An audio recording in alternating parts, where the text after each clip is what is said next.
사람에게 너무 잘해주고 나서 이상하게 마음이 허전해지는 순간이 있습니다. 저는 그 허전함을 복이 빠져나가는 소리라고 부르고 싶습니다. 복이라는 것은 돈이나 운만이 아닙니다. 마음이 편안해지는 힘, 관계가 맑아지는 힘, 내 삶이 흔들리지 않는 힘도 복입니다. 그런데 어떤 친절은 그 복을 쌓지 못하고 오히려 조금씩 세게 만듭니다. 이유는 단순합니다. 친절이 선물이 아니라 기대가 되는 순간부터 마음이 갇히기 시작하기 때문입니다. 우리는 흔히 이렇게 생각합니다. 내가 더 잘해주면 관계가 좋아질 것이다. 내가 더 양보하면 상대도 언젠가 나를 알아줄 것이다. 내가 먼저 베풀면 언젠가 돌아올 것이다. 겉으로는 아름다운 말이지만 그 말 속에는 한 가지 전제가 숨어 있습니다. 돌아와야 한다.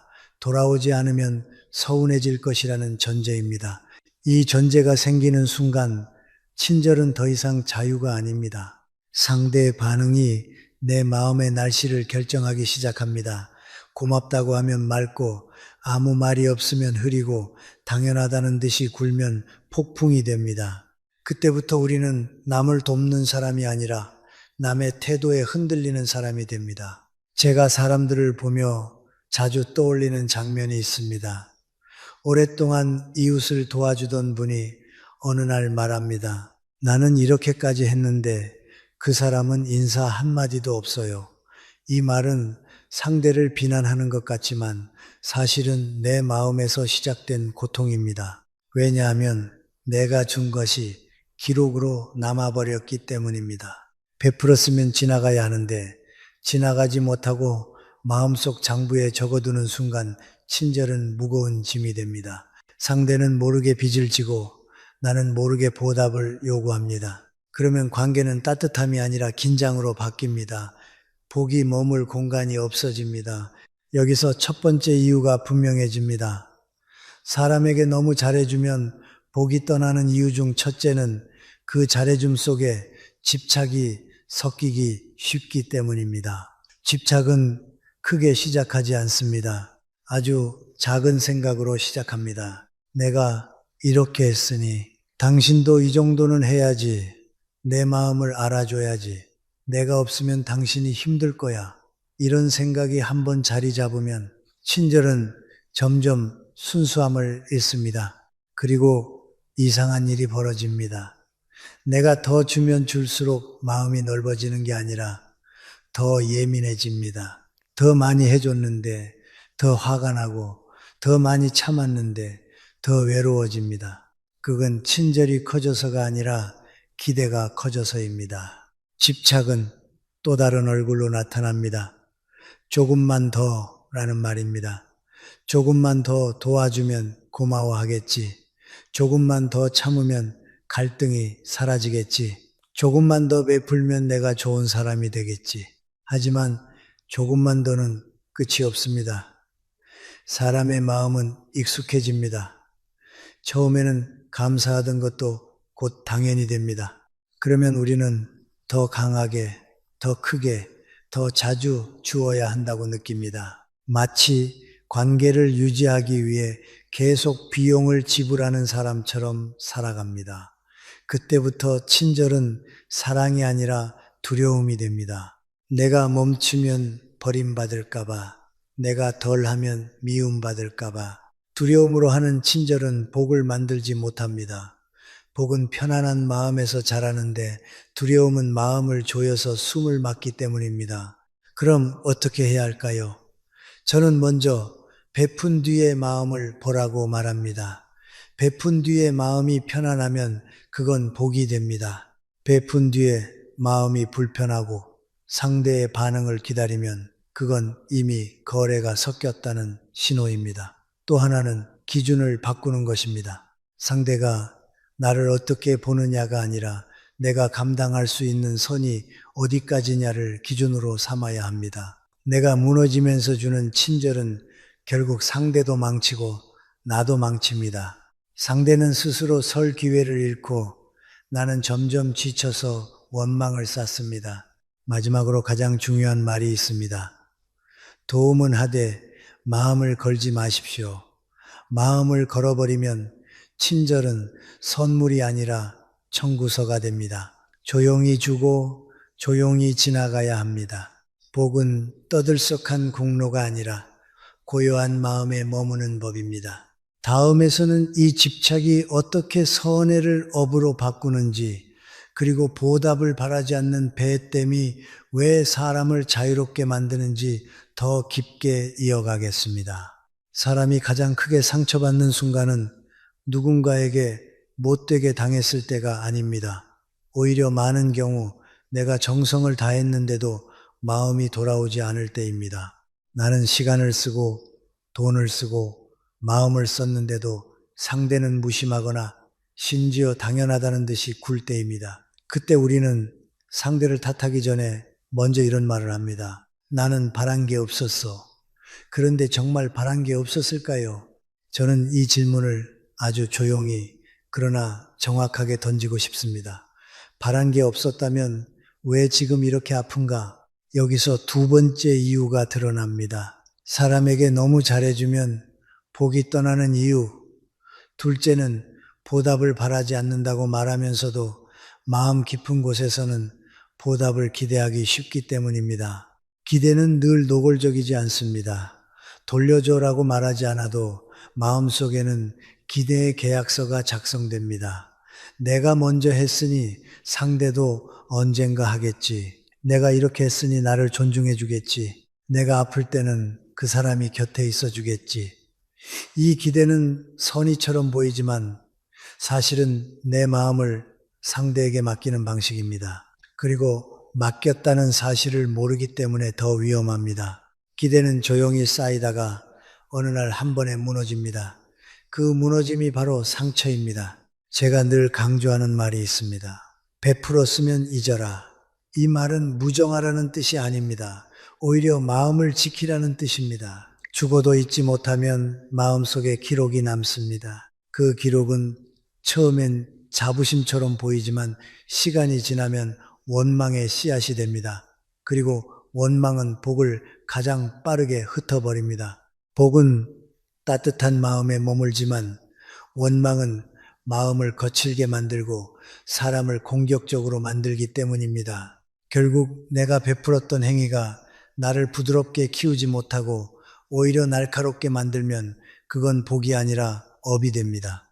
여기서 중요한 구분이 하나 있습니다. 진정한 보시는 내가 줄 수 있어서 감사한 마음에서 나오고, 조건부 보시는 내가 줬으니 너도 해야 한다는 마음에서 나옵니다. 겉으로는 똑같이 친절해 보일 수 있습니다. 하지만 결과는 전혀 다릅니다. 감사해서 나온 보시는 상대가 몰라줘도 마음이 무너지지 않습니다. 오히려 오늘 내가 누군가에게 도움이 되었구나 라는 고요한 기쁨이 남습니다. 반면 조건부 보시는 상대가 몰라주는 순간 마음이 바로 흔들립니다. 나는 이렇게 했는데, 라는 생각이 올라오면서 친절은 상처로 바뀝니다. 사람이 왜 이런 기대를 품을까요?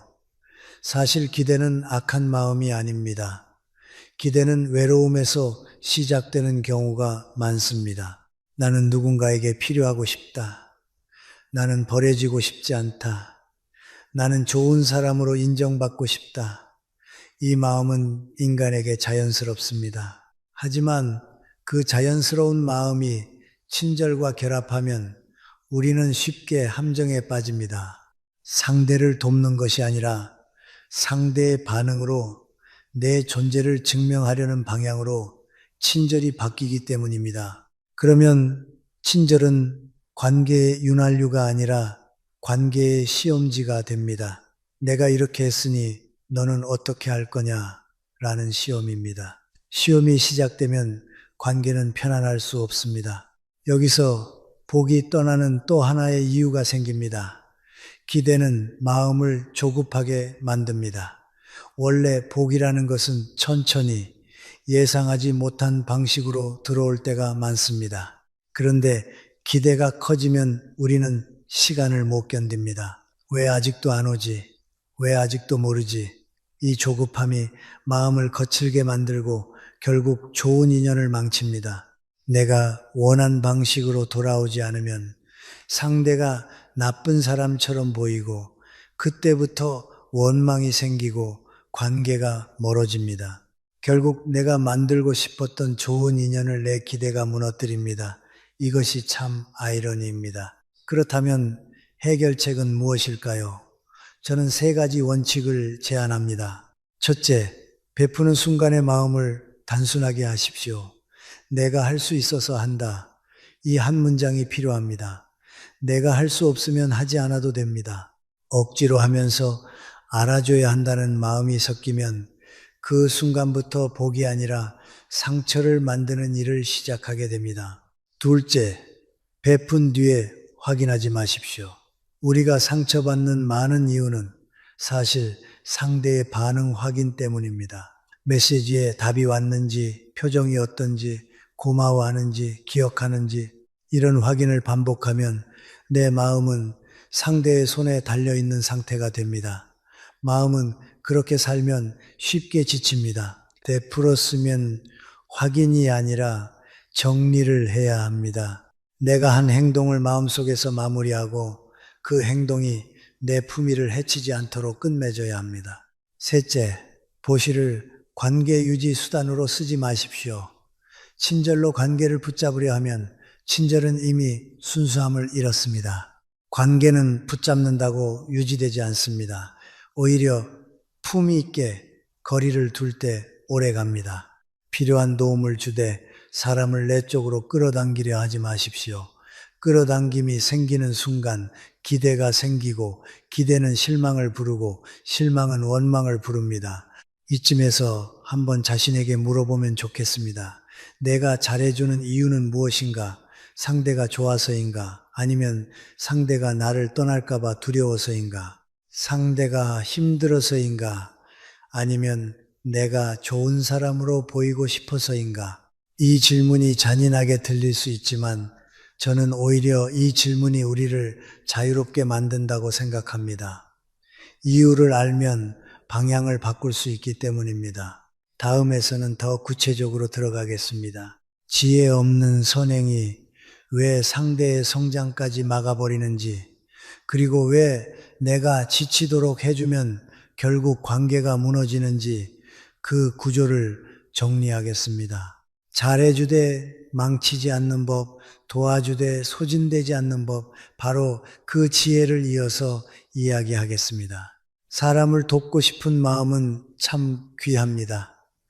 그런데 저는 늘 한 가지를 덧붙입니다. 좋은 마음만으로는 부족합니다. 지혜가 함께 있어야 합니다. 지혜 없는 선행은 때로 상대를 약하게 만들고 결국 나까지 지치게 합니다. 그래서 복이 머물 자리가 사라집니다. 이것이 세 번째 이유입니다.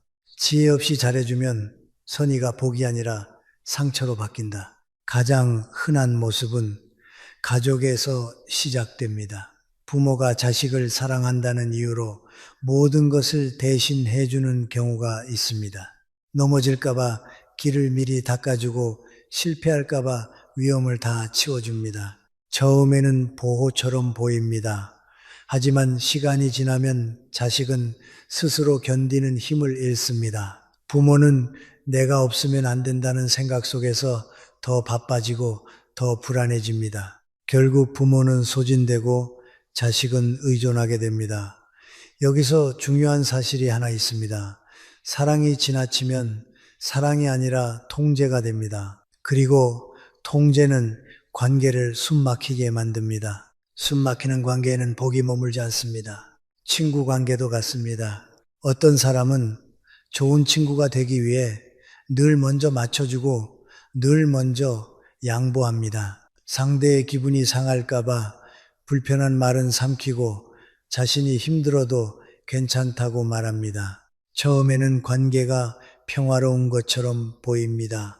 그러나 그 평화는 진짜 평화가 아니라 갈등을 미루는 평화입니다. 결국 언젠가 한 번에 터집니다. 나는 이렇게까지 했는데 너는 왜? 라는 말이 나오고 그 말은 상대에게는 공격으로 들립니다. 상대는 방어하고 나는 더 억울해집니다. 선행이 선행으로 남지 못하고 관계를 무너뜨리는 불씨가 됩니다. 왜 이런 일이 생길까요? 지혜 없는 선행에는 공통점이 있습니다. 경계선이 없습니다. 내가 어디까지 할 수 있는지, 어디부터는 상대가 해야 하는지 그 선이 흐려져 있습니다. 선이 흐려지면 두 가지가 동시에 일어납니다. 첫째, 상대가 스스로 성장할 기회를 잃습니다. 둘째, 나는 끝없이 더 해야만 하는 사람이 됩니다. 이때부터 도움은 따뜻한 손길이 아니라 의무가 됩니다. 의무로 하는 친절은 마음을 마르게 합니다. 마음이 마르면 복도 마릅니다. 저는 지혜를 차갑게 거절하는 기술이라고 부르지 않습니다. 지혜는 차갑지 않습니다. 오히려 지혜는 따뜻함을 오래 유지하는 기술입니다. 잠깐의 감동을 위해 모든 것을 쏟아부으면 결국 관계는 불타고 남습니다. 오래 가려면 조절이 필요합니다. 잘해주되 나를 해치지 않는 조절, 도와주되 상대를 망치지 않는 조절이 필요합니다. 그럼 실제로 어떻게 해야 할까요? 저는 아주 현실적인 기준을 세 가지로 나눕니다. 첫째, 내가 감당할 수 있는 만큼만 하십시오. 감당을 넘어서면 반드시 마음속에 원망이 생깁니다. 원망이 생기는 순간 선행은 이미 변질됩니다. 내가 왜 이렇게까지 해야 하지? 라는 생각이 올라온다면 그건 이미 선을 넘었다는 신호입니다. 둘째, 상대가 해야 할 몫을 빼앗지 마십시오. 넘어져야 배우는 것이 있습니다. 불편함을 견뎌야 자립이 생깁니다. 내가 대신 해주면 그 사람은 편해질지 모르지만 강해지지 않습니다. 결국 나도 그 사람도 함께 약해집니다. 진짜 자비는 상대의 성장을 허용하는 것입니다. 셋째, 도움과 책임을 구분하십시오. 도와주는 것은 가능하지만 책임까지 떠안으면 관계가 무너집니다. 특히 가족이나 가까운 사이일수록 이 구분이 중요합니다. 나는 도울 수는 있지만 내 인생을 대신 살 수는 없다. 이 문장을 마음속에 세울 필요가 있습니다. 이 문장이 있어야 나는 사람을 돕고도 무너지지 않습니다. 지혜 없는 선행은 겉으로는 착해 보이지만 안쪽에서는 불안을 키웁니다. 내가 이렇게 하지 않으면 관계가 깨질까봐, 내가 멈추면 내가 나쁜 사람이 될까봐, 이 불안이 친절의 동력이 되는 순간 복은 새기 시작합니다. 왜냐하면 복은 안정된 마음에서 오는데 불안은 마음을 흔들기 때문입니다. 우리는 흔히 착각합니다. 내가 잘해주면 좋은 인연이 된다. 물론 그럴 때도 있습니다. 하지만 저는 오랫동안 사람들을 보며 확신하게 된 것이 있습니다. 잘해준다고 해서 인연이 자동으로 선해지지 않습니다. 어떤 잘해줌은 관계를 따뜻하게 만들지만 어떤 잘해줌은 관계를 무겁게 만듭니다. 그리고 그 무거움이 쌓일수록 복은 머물지 못하고 떠납니다. 이것이 네 번째 이유입니다. 선한 인연이 빚진 인연으로 바뀌는 순간 복이 새기 시작한다. 선한 인연은 가볍습니다. 작은 도움에도 서로 감사하고 적은 나눔에도 서로 편안합니다.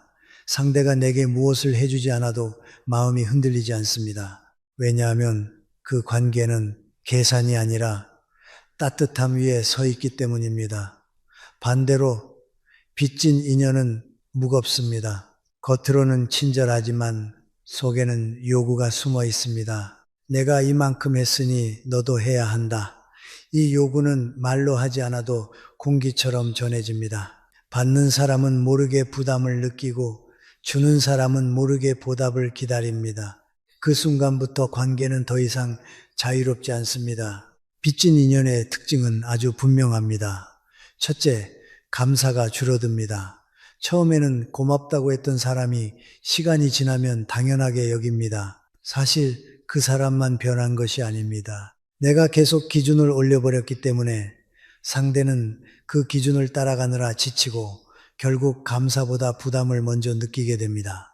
둘째, 기대가 늘어납니다. 나는 바라는 게 없다고 말하지만 마음속에서는 점점 더 많은 것을 기대합니다.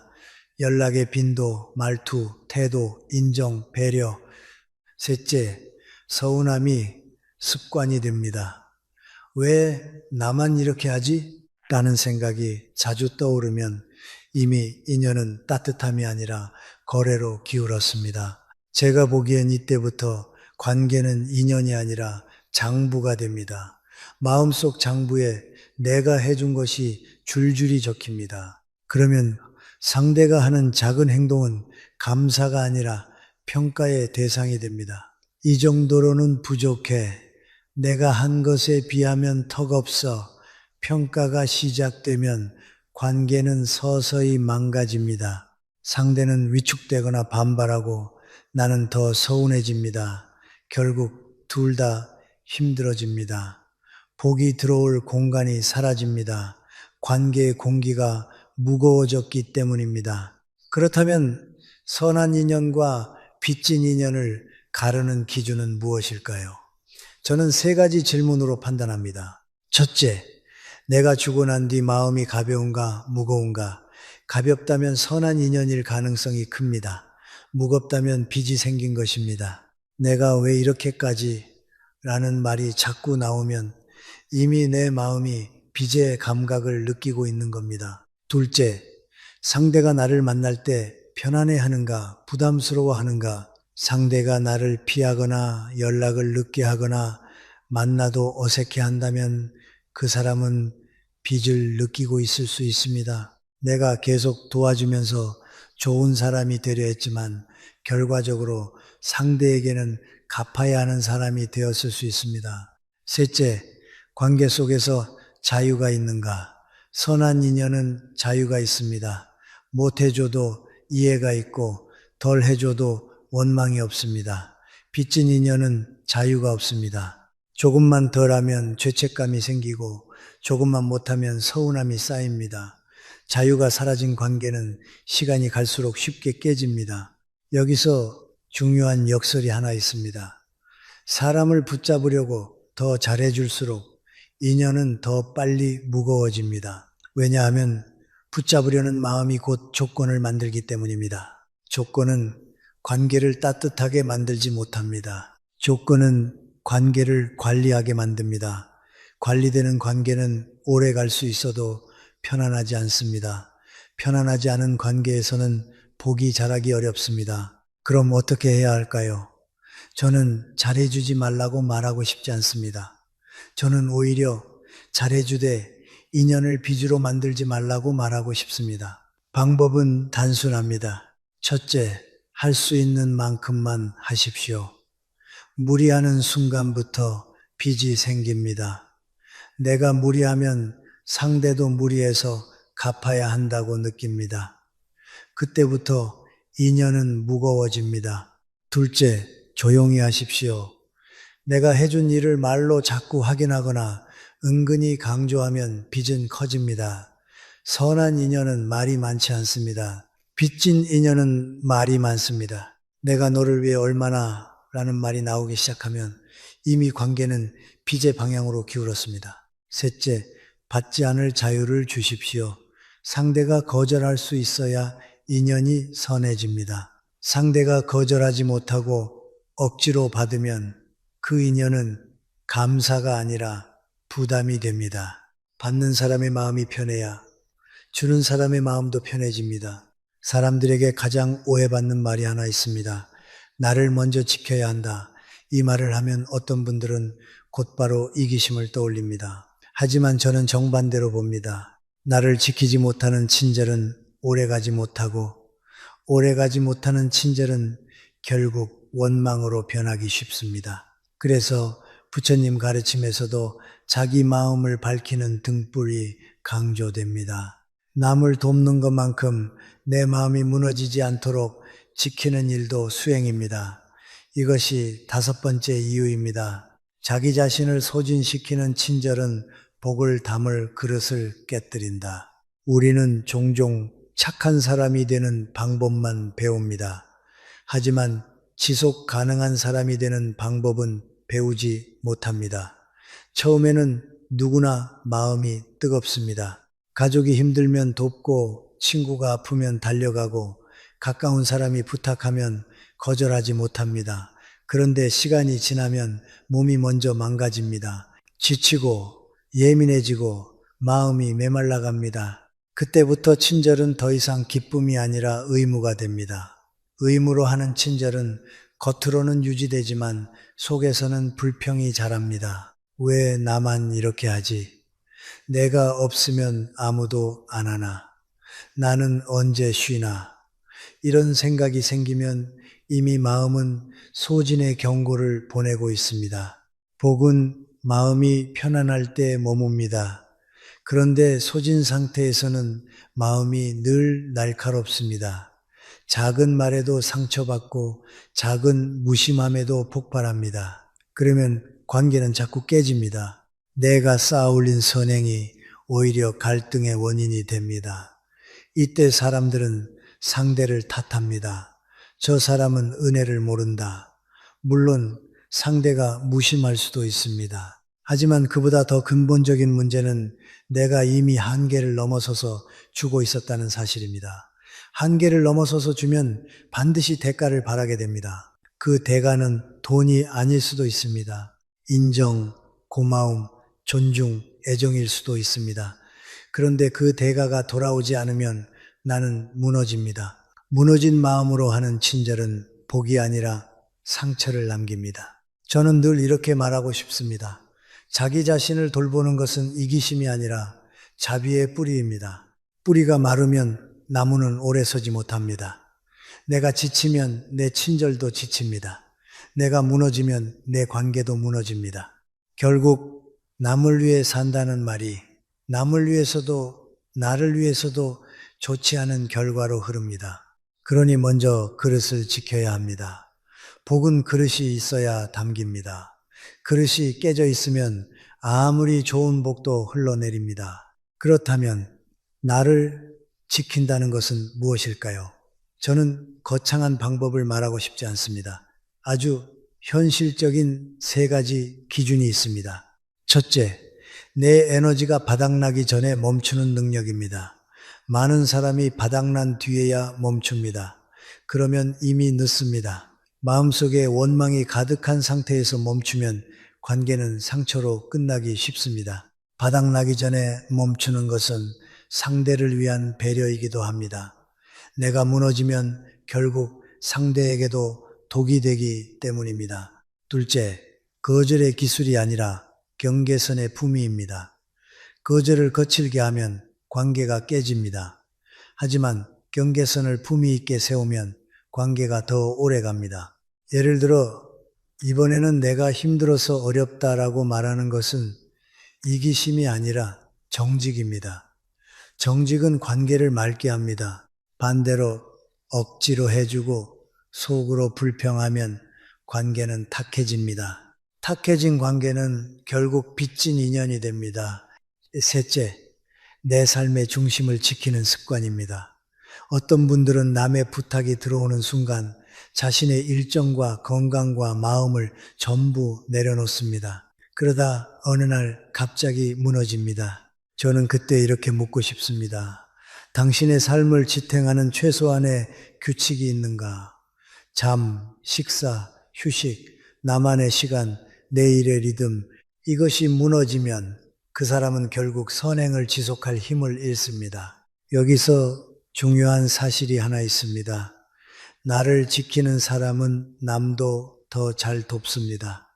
왜냐하면 그 사람의 친절은 여유에서 나오기 때문입니다. 여유에서 나온 친절은 상대에게 부담을 주지 않습니다. 대가를 요구하지 않습니다. 그래서 인연이 맑습니다. 반대로 소진에서 나온 친절은 상대에게 무언의 압박이 됩니다. 내가 이렇게까지 하는데 너는 이라는 공기가 흐릅니다. 상대는 점점 멀어지고 나는 더 서운해집니다. 결국 복은 떠나고 관계만 남습니다. 사람에게 잘해주다가 어느 순간 허무해지는 이유를 끝까지 따라가 보면 마지막에 아주 미세한 마음 하나가 남아있는 경우가 많습니다. 그 마음은 겉으로 드러나지 않습니다. 스스로도 쉽게 인정하기 어렵습니다. 그러나 저는 그 마음이 복을 가장 조용히 세게 만든다고 봅니다.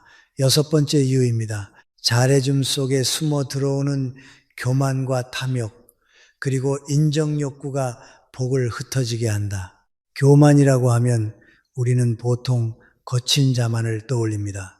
내가 잘났어 라고 큰 소리 치는 사람 말입니다. 하지만 여기서 말하는 교만은 그런 것이 아닙니다. 오히려 착함의 얼굴을 하고 들어옵니다. 나는 참 성에 있게 한다.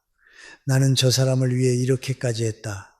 나는 남들보다 더 배려한다. 이 마음은 겉으로는 선해 보이지만 속에서는 나를 세웁니다. 그리고 나를 세우는 순간 선행은 세상을 밝히는 등불이 아니라 내 존재를 증명하는 도구가 되기 쉽습니다.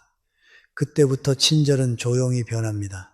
상대를 살리는 친절이 아니라 내 평가를 올리는 친절이 됩니다. 이 인정 욕구가 무서운 이유는 그것이 관계를 바꿔버리기 때문입니다. 원래 친절은 상대를 편안하게 해야 합니다. 그런데 인정 욕구가 섞이면 친절이 상대를 편안하게 하기보다 상대를 의식하게 만듭니다. 받는 사람은 느낍니다. 이 사람은 나를 도와주면서도 내가 어떻게 반응하는지 보고 있다. 그 감각이 생기면 마음이 자유롭지 않습니다. 고마움을 표현해야 할 것 같고 잊지 말아야 할 것 같고 언젠가 갚아야 할 것 같습니다. 그러면 그 인연은 선한 인연이 아니라 빚진 인연이 됩니다. 나도 모르게 만든 빚이 상대의 마음에 얹히는 겁니다. 빚이 얹히면 관계는 가벼울 수 없습니다. 복이 머물기 어렵습니다. 탐욕도 같은 방식으로 들어옵니다. 탐욕은 꼭 돈을 바라는 마음만이 아닙니다. 칭찬, 관심, 인정, 존중, 영향력도 탐욕이 될 수 있습니다. 내가 이렇게 해줬으니 적어도 나를 존중해야 한다. 내가 이렇게 했으니 나를 무시하면 안 된다. 이 마음은 나를 지키는 것처럼 보이지만 사실은 상대를 통제하려는 마음과 가까워집니다. 그리고 통제가 시작되면 관계는 숨이 막힙니다. 숨이 막히는 관계에서는 따뜻함이 자라기 어렵습니다. 따뜻함이 사라지면 복도 떠납니다. 특히 교만은 기억으로 남습니다. 베푼 일을 계속 기억하고 내 마음속에서 자꾸 되풀이합니다. 나는 이만큼 했다. 나는 저 때도 도왔다. 나는 누구보다 많이 희생했다. 그 기억이 쌓이면 어느 순간 우리는 상대를 있는 그대로 보지 못합니다. 사람으로 보는 것이 아니라 내가 베푼 대상으로 봅니다. 그 순간부터 미세한 우월감이 생깁니다. 우월감이 생기면 존중이 줄어듭니다. 존중이 줄어들면 상대는 상처받고 멀어집니다. 그러면 나는 왜 멀어지지라고 서운해합니다. 하지만 시작은 내 마음속 교만의 씨앗이었습니다. 복은 존중의 공기에서 머무르는데 교만은 그 공기를 탁하게 만들기 때문입니다. 그렇다면 이 교만과 탐욕을 어떻게 다스릴 수 있을까요? 저는 세 가지를 권합니다. 첫째, 조용히 하십시오. 좋은 일을 했으면 굳이 말로 드러내지 않는 것이 좋습니다. 내가 해줬다는 말이 많아질수록 선행은 힘을 잃습니다. 말이 많아지면 상대는 부담을 느끼고 나는 기대를 키웁니다. 기대는 실망을 부르고 실망은 원망을 부릅니다. 그러니 가능한 한 조용히 지나가야 합니다. 조용함은 겸손의 형태입니다. 둘째, 내가 했다가 아니라 기회가 있었다로 생각을 바꾸십시오. 내가 누군가를 도울 수 있었다면 그것은 내가 대단해서가 아니라 그럴 기회가 내게 주어진 것일 수 있습니다. 이렇게 생각하면 마음이 가벼워집니다. 가벼운 마음은 상대를 얽매지 않습니다. 얽매지 않는 마음은 인연을 맑게 합니다. 맑은 인연에는 복이 머뭅니다. 셋째, 칭찬과 보답을 원하는 마음을 알아차리되 그 마음을 부끄러워하지 마십시오. 사람은 누구나 인정받고 싶습니다. 그것은 자연입니다. 문제는 그 마음이 친절을 지배할 때입니다. 내가 인정받기 위해 베푸는가를 스스로 볼 수 있으면 이미 절반은 정리된 것입니다. 알아차림이 지혜입니다. 지혜가 생기면 탐욕은 힘을 잃습니다. 결국 핵심은 이 한 문장으로 정리됩니다. 선행은 나를 드러내기 위한 도구가 아니라 세상을 밝히기 위한 등불이어야 한다. 등불은 조용히 빛납니다. 자신이 빛난다고 떠들지 않습니다. 그러나 그 빛은 멀리 퍼집니다. 내가 드러내지 않으려 할수록 오히려 사람들은 그 진심을 느낍니다. 그때 인연은 빛이 아니라 빛이 됩니다. 그리고 복은 떠나지 않고 머뭅니다. 자비는 마음을 따뜻하게 합니다. 하지만 따뜻함만으로는 길을 잃기 쉽습니다. 그래서 저는 늘 이렇게 말하고 싶습니다. 자비에는 방향이 필요하고 그 방향을 잡아주는 것이 지혜입니다. 지혜가 없는 자비는 쉽게 집착이 되고 기대가 되고 소진이 되고 교만이 됩니다. 그러면 결국 복은 머물지 못하고 떠납니다. 반대로 지혜가 함께한 자비는 오래갑니다. 주는 사람도 자유롭고 받는 사람도 자유롭습니다. 그래서 인연이 맑고 마음이 편안해지고 복이 머뭅니다. 이것이 7번째 결론입니다. 지혜로운 자비만이 복을 머물게 한다. 그렇다면 지혜로운 자비는 무엇일까요? 저는 복잡하게 말하지 않겠습니다. 딱 3가지 원칙으로 정리할 수 있습니다. 이 3가지가 서면 친절은 상처가 아니라 복이 됩니다. 그리고 무엇보다 관계가 무너지지 않습니다. 첫째, 할 수 있는 만큼만 하십시오. 이 말은 단순하지만 가장 어렵습니다. 우리는 종종 능력보다 마음으로 움직입니다. 마음이 약해서, 미안해서, 불쌍해서 혹은 좋은 사람으로 보이고 싶어서 감당 이상의 것을 해줍니다.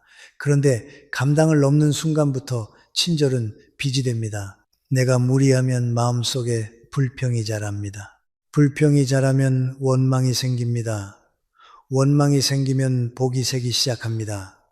그러니 기준은 상대의 필요가 아니라 내가 무너지지 않는 선이어야 합니다. 내가 무너지지 않아야 오래 돕습니다. 오래 돕는 것이 진짜 자비입니다. 잠깐 불타오르고 꺼지는 자비는 결국 상처를 남깁니다. 둘째, 기대 없이 하십시오. 기대는 말로 하지 않아도 마음에 흔적을 남깁니다. 이 정도는 알아줘야지, 나중에라도 보답해야지, 내가 힘들 때는 돌아와야지. 이런 기대는 친절을 거래로 만듭니다. 거래가 되면 관계는 불안해집니다. 불안해지면 확인이 많아지고 확인이 많아지면 서운함이 늘고 서운함이 늘면 결국 갈등으로 갑니다. 기대 없이 하는 친절은 이상하게도 더 큰 힘이 있습니다. 왜냐하면 기대 없이 베풀면 상대가 몰라줘도 내 마음이 흔들리지 않기 때문입니다. 흔들리지 않는 마음이 곧 복입니다. 복은 상대가 주는 것이 아니라 내 마음이 만드는 경우가 많습니다. 셋째, 조용히 하십시오. 지혜로운 자비는 떠들지 않습니다. 내가 해준 일을 자꾸 말하면 상대는 부담을 느끼고 나는 보답을 기다립니다. 반대로 조용히 지나가면 상대는 자유를 느끼고 나는 가벼움을 얻습니다. 이 가벼움이 중요합니다. 사람은 가벼울 때 선해지고 무거울 때 계산하게 됩니다. 조용히 베푸는 사람은 계산하지 않습니다. 계산하지 않으니 원망이 없습니다. 원망이 없으니 복이 머뭅니다. 여기까지 들으면 어떤 분들은 이렇게 말합니다. 그래도 세상은 냉정한데 기대 없이 주면 손해보는 것 아닙니까? 저는 그 질문에 이렇게 답하고 싶습니다. 기대 없이 주는 것은 손해가 아니라 자유입니다. 내가 준 것을 붙잡지 않으니 상대에게도 나에게도 빚이 남지 않습니다. 빚이 없으면 관계는 가벼워지고 가벼우면 오래 갑니다. 오래 가면 그 인연은 언젠가 다른 방식으로 나를 돕습니다. 중요한 것은 그 사람에게서 바로 돌아오는 것이 아닙니다. 삶은 그렇게 단순하지 않습니다. 내가 베푼 씨앗은 내가 예상하지 못한 곳에서 자라기도 합니다. 어떤 때는 전혀 다른 사람의 도움으로, 어떤 때는 건강으로, 어떤 때는 마음의 평안으로 돌아옵니다. 그래서 지혜로운 자비는 결과를 강요하지 않습니다. 결과를 강요하지 않을 때 오히려 결과는 자연스럽게 따라옵니다. 지혜로운 자비는 또 하나의 특징이 있습니다. 상대를 망치지 않습니다. 지혜가 있기 때문에 상대가 스스로 설 기회를 빼앗지 않습니다. 도와주되 대신 살지 않습니다. 지지하되 통제하지 않습니다. 곁에 있되 붙잡지 않습니다. 이것이 관계를 살립니다. 관계가 살면 마음이 살고 마음이 살면 복이 삽니다. 이제 마지막으로 아주 실용적인 기준을 하나 드리겠습니다. 누군가에게 잘 해주려 할 때 마음속으로 이 한 문장을 먼저 물어보십시오. 이 친절이 나와 상대를 더 자유롭게 만드는가, 더 묶어두는가? 자유롭게 만든다면 계속 하셔도 됩니다. 묶어둔다면 멈추고 방식부터 바꾸셔야 합니다. 복은 자유의 공기에서 자랍니다. 얽매임의 공기에서는 자라지 못합니다. 오늘부터 당장 쓸 수 있도록 저는 마지막을 실천으로 정리하겠습니다. 결국 복이라는 것은 거창한 사건이 아니라 매일 반복하는 마음의 습관에서 자랍니다. 사람에게 잘해주되 복이 떠나지 않게 하려면 친절의 모양을 바꾸기보다 친절을 움직이는 마음의 방향을 먼저 바로잡아야 합니다. 그래서 8분은 체크리스트로 드리겠습니다. 읽고 끝내지 말고 오늘 하루 한 항목만이라도 적용해 보시면 좋겠습니다. 오늘부터 끊을 행동 6가지. 첫째, 내가 이렇게까지 했는데 라는 말을 마음속에서 반복하지 마십시오. 이 말이 시작되면 이미 장부가 열렸다는 뜻입니다. 장부가 열리면 친절은 선물이 아니라 청구서가 됩니다. 이 문장이 떠오를 때는 더 주는 것이 아니라 기대를 내려놓는 것을 먼저 해야 합니다. 둘째, 베푼 뒤에 상대의 반응을 확인하는 습관을 끊으십시오. 유삭이 왔는지, 표정이 어떤지, 고마워하는지 계속 확인하면 내 마음이 상대에게 묶입니다. 묶이는 순간 자유가 사라지고 자유가 사라지면 복도 사라집니다. 베푼 뒤에는 확인이 아니라 정리가 필요합니다. 셋째, 좋은 사람으로 보이기 위해 하는 친절을 끊으십시오. 좋은 사람의 기준을 남에게 맡기면 친절은 결국 인정욕구가 됩니다. 인정욕구는 반드시 실망을 낳습니다. 실망은 원망을 낳고 원망은 복을 흩어버립니다. 넷째, 감당을 넘어서 무리해서 도와주는 습관을 끊으십시오. 무리는 반드시 소진을 낳습니다. 소진은 결국 폭발로 이어집니다. 폭발은 관계를 망칩니다. 관계가 망가지면 복이 머물 자리도 함께 사라집니다. 다섯째, 상대의 몫까지 대신해주는 습관을 끊으십시오. 사람은 스스로서야 강해집니다. 내가 대신해주면 잠깐은 편해지지만 결국 그 사람은 약해지고 나는 지칩니다. 지혜로운 자비는 성장의 기회를 빼앗지 않습니다. 여섯째, 친절을 관계 유지 수단으로 쓰는 습관을 끊으십시오. 친절로 사람을 붙잡으려 하면 그 친절에는 이미 조건이 붙습니다. 조건이 붙는 순간 인연은 빚으로 바뀝니다. 빚진 인연은 반드시 무거워지고 무거워지면 복은 떠납니다. 지켜야 할 경계선 4가지. 첫째, 시간의 경계선. 내 하루의 리듬을 지키십시오. 잠, 식사, 휴식이 무너지면 마음이 먼저 무너집니다. 마음이 무너지면 친절은 독이 됩니다. 둘째, 돈의 경계선. 베푸는 돈은 기쁨이어야 합니다. 주고 난 뒤 마음이 불편하면 그 돈은 이미 빚의 성격을 띱니다. 주기 전에 이 돈을 주고도 내가 편안한가를 먼저 보십시오. 셋째, 감정의 경계선. 상대의 감정을 내가 책임지려 하지 마십시오. 상대가 불편해하는 것을 내가 다 해결해야 한다고 생각하면 그 순간부터 나는 통제자가 됩니다. 통제는 자비가 아닙니다. 넷째, 책임의 경계선. 나는 도울 수는 있지만 대신 살 수는 없습니다. 이 문장이 마음속에 서 있어야 당신은 오래도록 맑게 베풀 수 있습니다. 복이 머무는 친절을 만드는 3문장. 상황이 올 때마다 아래 문장을 마음속으로 한 번만 말해 보십시오. 이 짧은 문장이 친절의 방향을 바꿉니다. 내가 할 수 있는 만큼만 한다. 기대 없이 하고 확인하지 않는다. 조용히 지나간다. 이 세 문장이 서면 당신의 친절은 상대를 얽매지 않고 당신의 마음도 얽매지 않습니다. 그때 인연은 빚이 아니라 빛이 됩니다. 마지막 정리, 마음을 정돈하는 한 문장.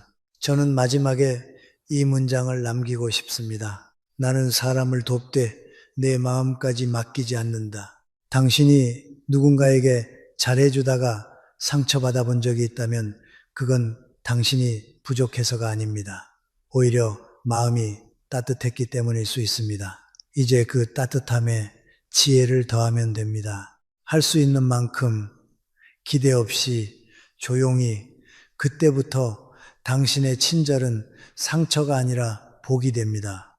여러분, 노년을 이야기할 때 우리는 습관처럼 한 장면을 떠올립니다. 따뜻한 집, 자식과 손주가 오가고 식탁 위에 밥 냄새가 퍼지고 누군가가 어머니 아버지하고 부르는 풍경 말입니다. 그래서 많은 분들이 늙어서 혼자 살면 불행하다고 단정합니다.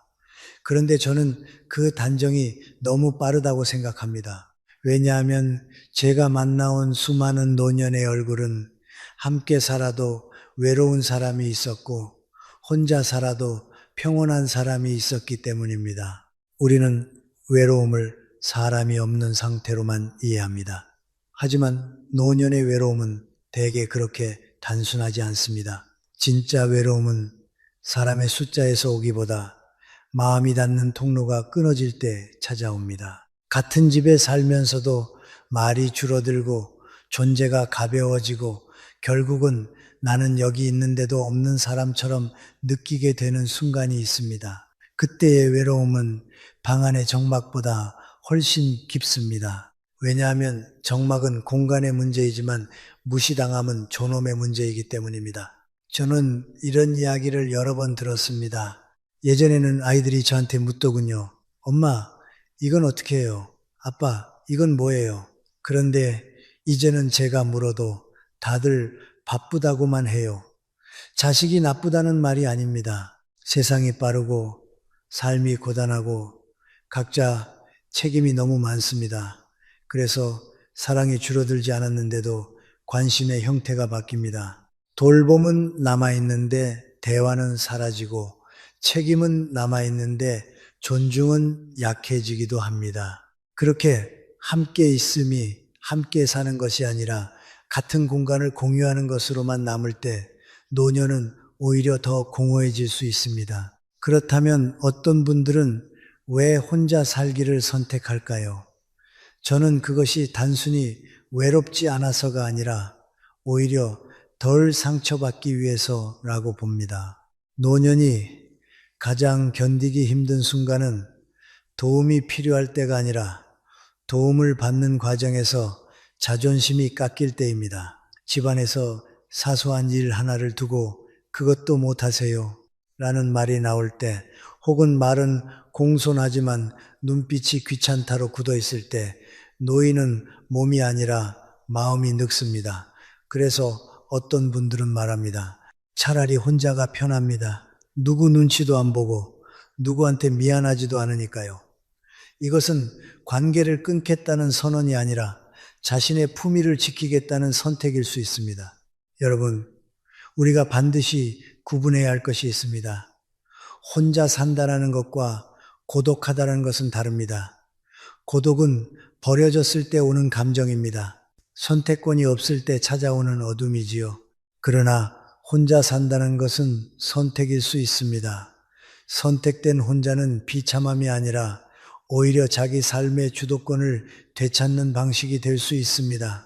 사람은 늙어서도 자기 삶의 주인이어야 합니다. 늙었다고 해서 내가 나를 결정할 권리를 누군가에게 넘겨야 하는 것은 아닙니다. 혼자 사는 삶이 왜 좋을 수 있는가를 이해하려면 노년의 자유가 무엇인지부터 생각해야 합니다.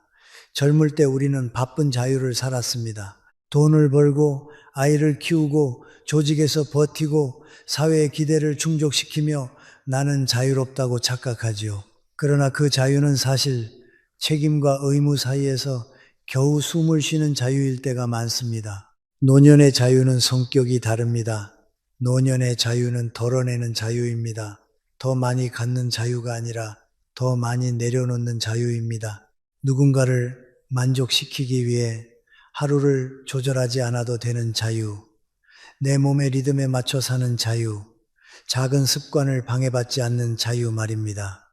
혼자 사는 노인에게는 시간이 다시 자기 편이 됩니다. 새벽에 일어나도 되고 늦게 일어나도 됩니다. 내가 먹고 싶은 것을 먹고 내가 듣고 싶은 음악을 듣고 내가 쉬고 싶을 때 쉴 수 있습니다. 이런 것들이 젊은 사람에게는 사소해 보일지 몰라도 한평생 타인의 일정과 가족의 리듬에 맞춰 살아온 사람에게는 큰 회복입니다. 내 하루가 내 것이구나 라는 감각이 돌아오면 마음이 안정됩니다. 그 안정은 사람을 더 온화하게 만들기도 합니다. 물론 혼자 산다고 해서 저절로 행복해지는 것은 아닙니다. 혼자 살면 더 외로워진다고 말하는 분들도 있습니다. 그 말도 맞습니다. 그러나 그 외로움은 혼자라는 사실 때문이 아니라 혼자 있는 시간을 텅 빈 시간으로 만들었기 때문일 때가 많습니다. 사람은 혼자 있어도 의미가 있으면 외롭지 않습니다. 반대로 사람들 속에 있어도 의미가 없으면 외롭습니다. 결국 핵심은 이것입니다. 노년의 행복은 누가 옆에 있느냐보다 내가 내 삶에서 어떤 의미를 붙잡고 있느냐에 달려 있습니다. 저는 노년의 품위를 이렇게 정의하고 싶습니다.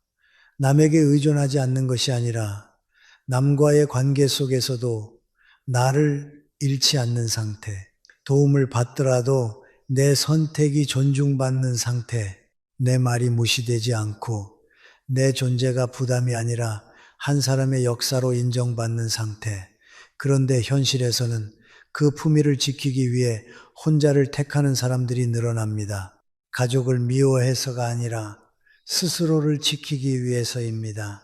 여러분, 우리는 함께 살면 안전하다고 생각하지만 모든 안전은 물리적인 안전만을 의미하지 않습니다. 마음의 안전도 있습니다. 말 한마디에 상처받지 않을 안전, 눈치를 보지 않을 안전, 내 삶의 방식이 조롱받지 않을 안전, 그 마음의 안전을 얻는 길이 어떤 분들에게는 혼자 사는 삶일 수 있습니다. 그리고 그 선택은 외면이 아니라 성숙일 수 있습니다. 인생의 마지막 구간에서 내가 나에게 정직해지고 내가 원하는 방식으로 하루를 꾸릴 수 있는 길을 찾는 것, 그 자체가 이미 늦게 온 자유입니다. 그러니 오늘 저는 여러분께 이렇게 말씀드리고 싶습니다. 노년의 혼자를 두려워하기 전에 먼저 묻자고요. 나는 지금 존중받고 있는가? 나는 내 삶을 내가 선택하고 있는가? 이 질문에 답이 생기면 혼자는 비극이 아니라 하나의 가능성이 됩니다. 그리고 그 가능성은 생각보다 많은 노년에게 가장 현실적인 평온이 될 수 있습니다. 여러분, 그렇다면 함께 살아도 외로운 노년은 왜 생길까요? 저는 그것이 개인의 성격 탓만은 아니라고 봅니다. 구조가 있습니다. 흐름이 있습니다. 그리고 그 흐름은 대개 아주 조용히 어느 날 갑자기 폭발하지 않고 조금씩 마음을 말려갑니다. 저는 크게 세 가지를 이야기하고 싶습니다. 첫째는 역할의 소멸, 둘째는 대화의 단절, 셋째는 존중의 붕괴입니다. 첫째, 역할의 소멸입니다. 사람은 나이가 들수록 몸이 약해지기도 하지만 더 먼저 약해지는 것은 내가 쓸모 있는 사람이라는 감각입니다. 젊을 때는 누구나 역할이 있습니다. 직장에서는 일을 하고 가정에서는 책임을 지고 누군가의 문제를 해결해 주며 삽니다. 그런데 은퇴를 하고 자식이 독립하고 집안일도 점점 남에게 맡기게 되면 노년은 갑자기 할 일이 없는 사람이 되기도 합니다. 물론 쉬는 것은 축복입니다. 그러나 쉬는 것과 필요 없음은 다릅니다. 집에 사람이 많아도 내가 맡을 일이 없고 누군가가 나를 찾지 않으면 사람은 서서히 스스로를 작게 만듭니다. 말도 줄고 의견도 적고 존재감도 얇아집니다. 외로움은 그때부터 시작됩니다. 둘째, 대화의 단절입니다. 노년의 외로움은 누가 밥을 차려주느냐가 아니라 누가 내 이야기를 들어주느냐와 더 가깝습니다. 가족이 함께 살아도 서로의 속도를 따라가지 못하면 대화는 끊깁니다. 자식은 바쁘고 손주는 화면 속에 있고 노인은 하루가 길고 마음이 자주 과거로 돌아갑니다. 서로 사랑이 없어서가 아니라 서로의 언어가 달라져 버린 겁니다. 그래서 같은 집에 있어도 노인은 오늘 하루 어땠어? 라는 질문을 듣기 어렵고 자식은 그 얘기 또 하세요? 라는 말이 입 밖으로 나오기 쉽습니다. 그렇게 대화가 단절되면 노인은 침묵으로 적응합니다. 그런데 그 침묵이 오래가면 마음은 고립으로 넘어갑니다. 사람은 말을 잃는 순간 관계의 자리에서도 조금씩 사라집니다. 셋째, 존중의 붕괴입니다. 이것이 가장 결정적입니다. 돌봄은 있는데 존중이 없을 수 있습니다. 잘 챙겨주기는 하지만 결정권은 주지 않는 경우가 있습니다. 어디를 가야 하는지, 무엇을 먹어야 하는지, 생활 리듬을 어떻게 해야 하는지 모두 건강을 위해서라는 이름으로 결정해 줍니다. 물론 자식의 마음은 선합니다. 하지만 부모는 보호 대상이 되는 순간 스스로를 한 사람이 아니라 관리해야 할 존재로 느낄 수 있습니다. 노년에게 가장 아픈 것은 돈이 없어서가 아니라 내 삶이 내 것이 아니라는 느낌입니다. 저는 아직 판단할 수 있습니다. 저는 아직 선택할 수 있습니다. 이 말을 마음속으로 삼키게 만드는 환경이 노년의 외로움을 깊게 만듭니다. 여러분, 여기서 중요한 포인트가 있습니다. 노년이 혼자 살기를 선택하는 이유는 가족이 싫어서가 아니라 이 세 가지 흐름 역할이 사라지고 대화가 끊기고 존중이 무너지는 흐름 속에서 자기 마음을 지키기 위해서 일 수 있다는 겁니다. 같이 살면 덜 외롭다는 말은 대화와 존중이 있을 때만 성립합니다.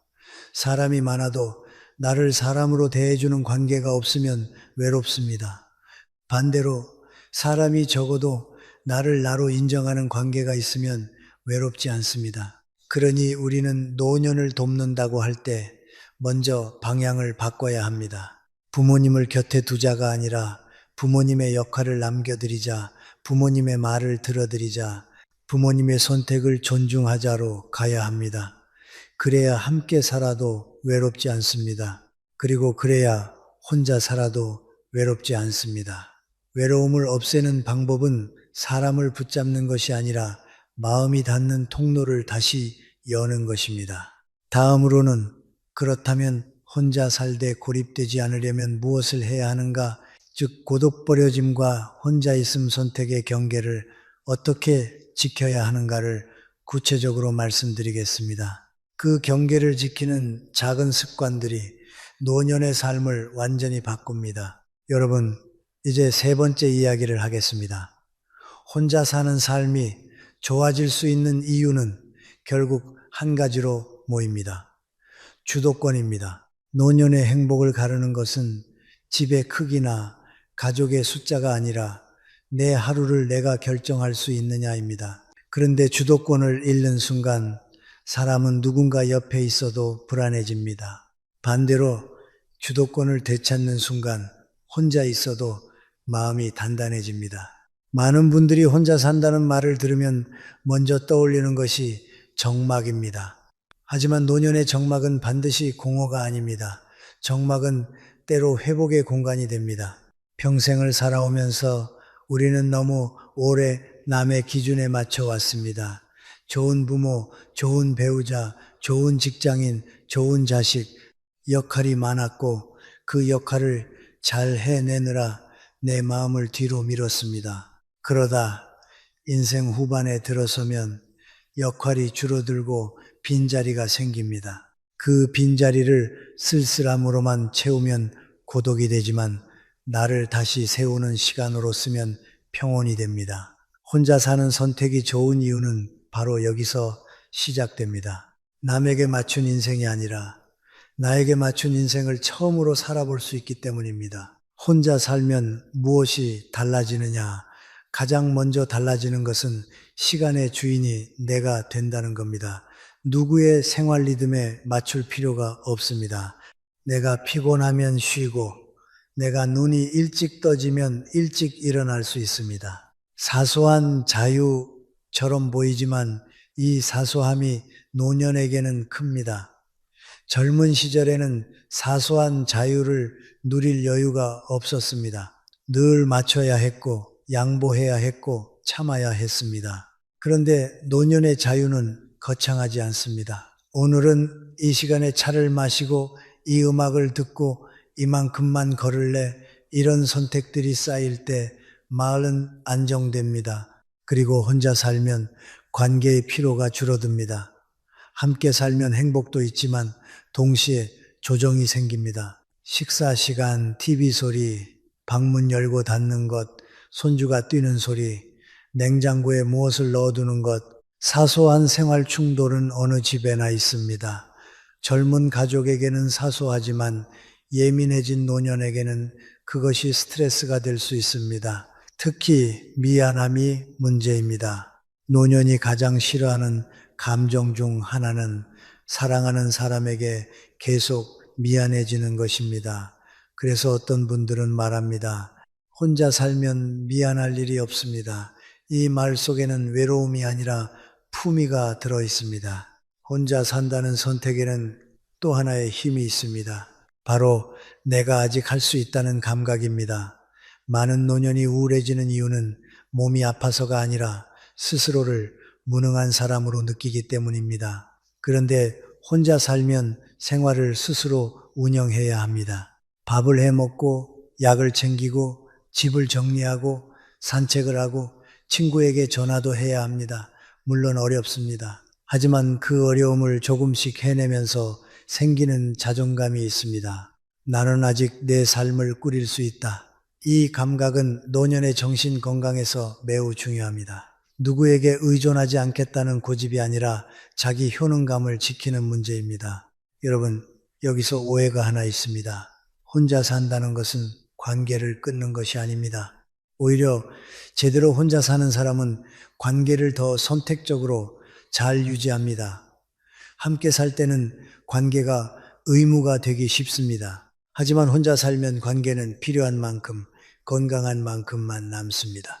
이웃과 인사를 하고 동네 단골 가게에서 말을 섞고 오래된 친구와 한 달에 한 번이라도 통화하고 취미 모임에 나가고 공원에서 같은 시간에 걷는 사람과 눈인사를 나누는 것, 이런 작은 연결이 쌓이면 혼자 살아도 결코 고립되지 않습니다. 제가 만나본 노년 중에는 이런 분들이 있었습니다. 혼자 살지만 주 1회 그림 수업을 나가고 주 2회 가벼운 운동을 하고 동네 도서관에서 책을 빌려 읽고 작은 텃밭을 가꾸는 분들입니다. 그분들이 공통으로 말하는 것이 있습니다. 혼자 살아서 좋다가 아니라 혼자 살아도 나는 내 삶이 있다. 이 차이가 큽니다. 혼자 사는 삶이 좋으려면 집 안에만 갇혀 있으면 안 됩니다. 핵심은 혼자가 아니라 삶을 유지하는 구조입니다. 즉, 혼자 살되 삶과 연결되어 있어야 합니다. 그리고 마지막으로 혼자 사는 노년이 좋은 이유는 감정의 정리가 쉬워진다는 점입니다. 함께 살면 감정이 부딪히고 쌓이고 참게 됩니다. 노년은 이미 감정의 여력이 많지 않습니다. 젊을 때처럼 큰 소리로 싸우고 다시 화해하는 에너지가 없습니다. 그래서 조용히 마음이 멀어지기도 합니다. 그런데 혼자 살면 감정이 과도하게 소모되지 않습니다. 마음을 정리하고 기억을 정리하고 생각을 정리할 시간이 생깁니다. 노년의 평화는 대개 정리에서 옵니다. 물건도 정리해야 하고, 관계도 정리해야 하고, 기대도 정리해야 합니다. 혼자 살면 그 정리가 비교적 덜 흔들립니다. 하지만 여러분, 중요한 조건이 있습니다. 혼자 살기의 장점은 준비가 있을 때 힘이 됩니다. 준비가 없으면 혼자는 평화가 아니라 불안이 됩니다. 그래서 다음 부분에서는 혼자 살되 고립되지 않기 위한 경계, 그리고 혼자 살기 위해 반드시 갖춰야 할 3가지 준비 건강, 재정, 정신을 아주 구체적으로 말씀드리겠습니다. 이 준비가 갖춰지면 혼자는 외로움이 아니라 자유의 형태가 됩니다. 여러분, 네 번째로는 아주 중요한 경계를 말씀드리겠습니다. 혼자 있음과 고립은 종이 한 장 차이처럼 보이지만 실제로는 방향이 정반대입니다. 혼자 있음은 내가 선택한 길이고 고립은 선택권을 잃은 상태입니다. 혼자 있음은 마음을 회복시키지만 고립은 마음을 마르게 합니다. 그래서 노년에 혼자 사는 것이 좋다는 말은 정확히 말하면 고립되지 않는 혼자일 때만 성립합니다. 그 경계를 어떻게 지키느냐가 핵심입니다. 먼저 고립은 대개 이렇게 시작합니다. 몸이 조금 불편해지면서 외출이 줄고 밖에 나가면 피곤하니까 집에 머무는 시간이 늘고 그러다 사람을 만나는 일이 귀찮아지고 마지막에는 어차피 나를 찾는 사람도 없다는 결론에 도달합니다. 이 흐름은 아주 조용해서 본인도 모르게 빠져듭니다. 그래서 고립은 큰 사건으로 오지 않습니다. 작은 단절이 쌓여서 옵니다. 그러니 반대로 고립을 막는 방법도 거창하지 않습니다. 작은 연결을 의도적으로 유지하는 것입니다. 여기서 제가 강조하고 싶은 것은 연결의 양이 아니라 연결의 질입니다. 하루 종일 가족과 같은 집에 있어도 대화가 없으면 고립감은 깊어집니다. 반대로 한 달에 2번만 만나도 마음이 통하면 고립감은 사라집니다. 결국 노년의 연결은 자주 만나기가 아니라 나를 사람으로 대하는 관계를 남겨두기입니다. 그 관계가 하나만 있어도 사람은 무너지지 않습니다. 그럼 고립되지 않는 혼자는 어떤 특징이 있느냐? 저는 3가지로 정리합니다. 첫째, 생활 리듬이 있다.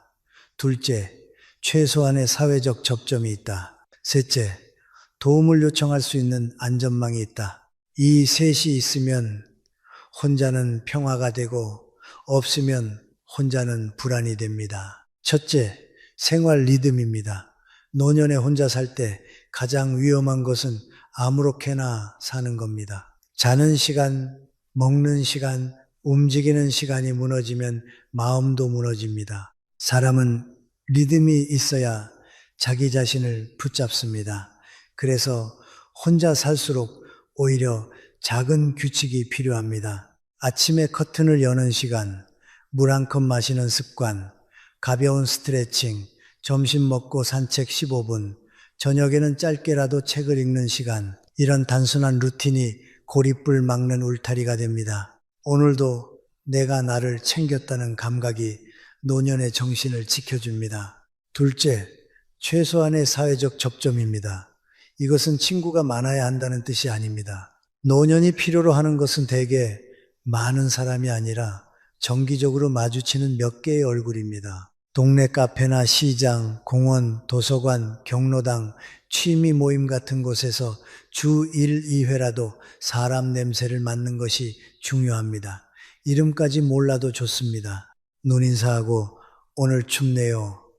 한마디라도 나누는 접점이 있으면 사람은 자신이 사회 안에 있다는 느낌을 유지합니다. 고립은 사람이 없다가 아니라 사회에서 내가 빠져나왔다는 느낌에서 강해지거든요. 셋째, 도움을 요청할 수 있는 안전망입니다.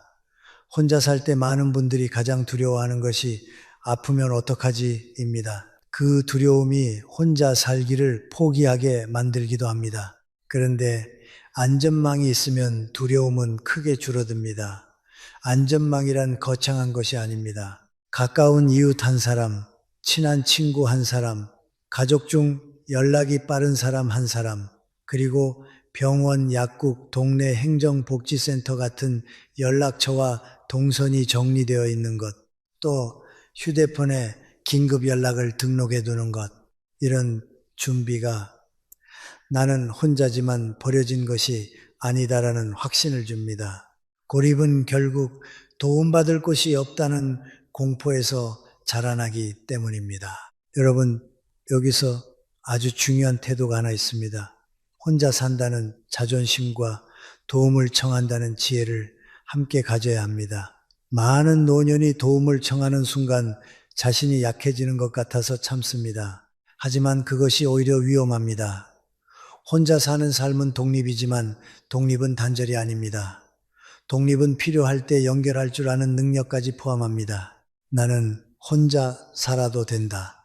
그러나 필요하면 손을 내밀 수 있다. 이 균형이 노년을 안전하게 만듭니다. 그리고 마지막으로 고립을 부르는 가장 큰 착각은 이것입니다. 나는 남에게 피해주면 안 된다.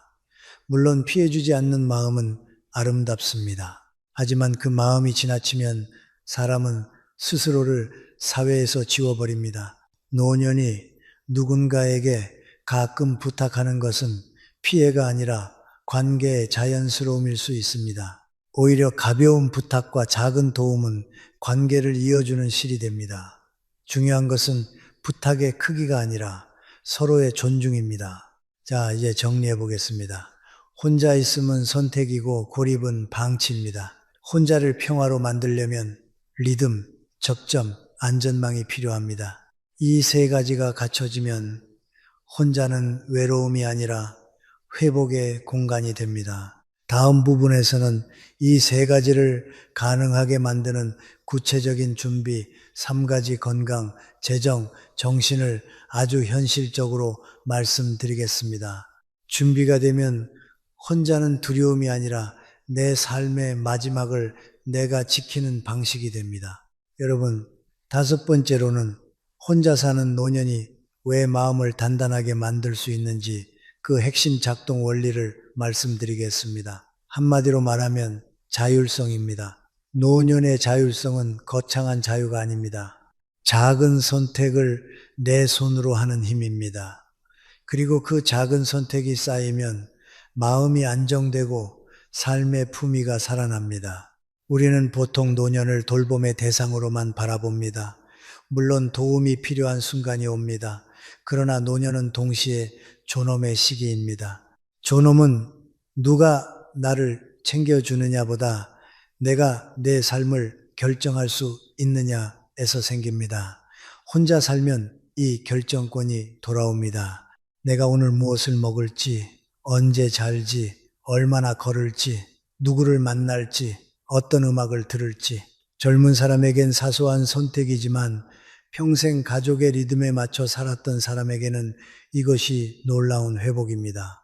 첫째, 시간의 주도권입니다. 함께 살면 시간은 언제나 조정의 대상이 됩니다. 식사 시간, 외출 시간, TV를 켜는 시간, 손주가 방문하는 시간, 누군가와 함께 사는 것은 좋은 일이지만 노년에게는 그 조정이 피로가 될 때도 많습니다. 몸은 예전 같지 않고 감정의 여력도 줄어듭니다. 그런데 혼자 살면 시간은 다시 내 편이 됩니다. 새벽에 눈이 떠지면 일어나도 되고 오후에 졸리면 낮잠을 자도 됩니다. 내 몸이 원하는 속도로 하루를 꾸릴 수 있다는 것은 노년에게 단순한 편리함이 아니라 정신적 안정을 가져옵니다. 마음이 불안할 때 사람은 대개 통제감을 잃었을 때입니다. 혼자 살며 시간의 통제감이 회복되면 불안도 줄어듭니다. 둘째, 습관과 취향의 회복입니다. 노년의 행복은 큰 이벤트가 아니라 작은 습관에서 옵니다. 아침에 차 한 잔, 창문을 열고 들어오는 공기, 좋아하는 반찬 하나, 라디오나 음악 한 곡. 그런데 함께 살면 이런 사소한 취향이 자꾸 뒤로 밀립니다. 냄새 난다, 시끄럽다. 그건 몸에 안 좋다. 그렇게 하면 위험하다. 같은 말이 쌓이면 노인은 점점 자기 취향을 접습니다. 결국 삶이 남의 기준으로 운영됩니다. 혼자 살면 취향을 다시 꺼낼 수 있습니다. 내가 좋아하는 음악을 조금 크게 틀어도 되고, 내가 좋아하는 음식을 단순하게 먹어도 됩니다. 취향을 지키는 것은 고집이 아니라 내가 아직 나로 살아있다는 증거입니다. 셋째, 관계의 질이 좋아집니다. 이게 의외라고 느낄 수 있습니다. 많은 사람이 혼자 살면 관계가 끊긴다고 생각하니까요. 그런데 제가 만나본 경우에는 혼자 살기를 잘하는 사람일수록 관계가 더 건강해지기도 했습니다. 이유는 간단합니다. 관계가 의무가 아니라 선택이 되기 때문입니다. 함께 살면 매일 부딪힐 수밖에 없습니다. 사소한 말, 사소한 표정, 사소한 생활 방식이 계속 마찰을 만들 수 있습니다. 하지만 혼자 살면 만남의 순간이 필요한 만큼으로 정리됩니다. 그래서 만나면 더 반갑고 더 집중해서 듣고 덜 상처 줍니다.